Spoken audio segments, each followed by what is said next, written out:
That second desk, blue jacket. What is your name? My name is Alexis. Alexis, please leave my lecture room. I don't want to see you at one of my lectures ever again. I don't understand. I am not going to ask a second time. Thank you.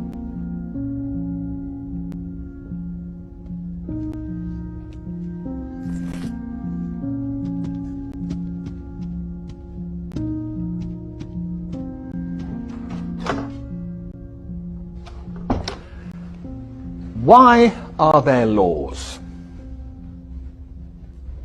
What are laws for? Anyone?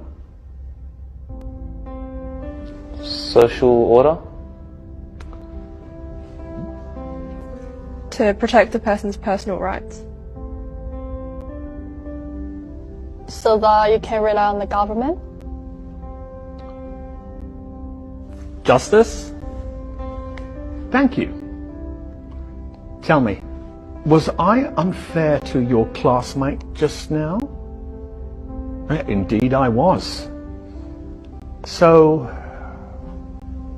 why didn't any of you protest? Why didn't any of you try and stop me?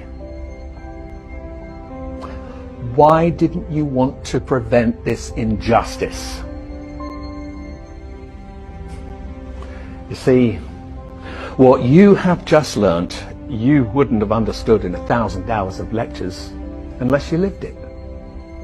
You didn't say anything because you weren't affected yourself. And this attitude speaks against you and against life. You think it doesn't concern you, so it's none of your business. Well, I'm here to say, if you don't help bring about justice, then one day you too may experience injustice, and there will be nobody there to stand before you.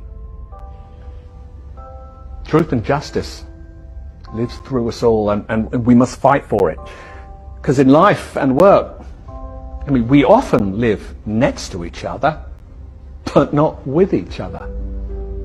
We console ourselves that the problems of others are nothing to do with us, none of our business. And we go home glad at night that we're spared, but it's about standing up for each other. Every day an injustice happens in business, sport, or on the tram. Relying on someone else to take care of it is not good enough. It is our duty to be there for others, to speak up for others when they cannot. I am here to teach you the power of your voice. I want you to learn critical thinking to empower you to stand up for what is right, even if it means going against what everyone else is doing.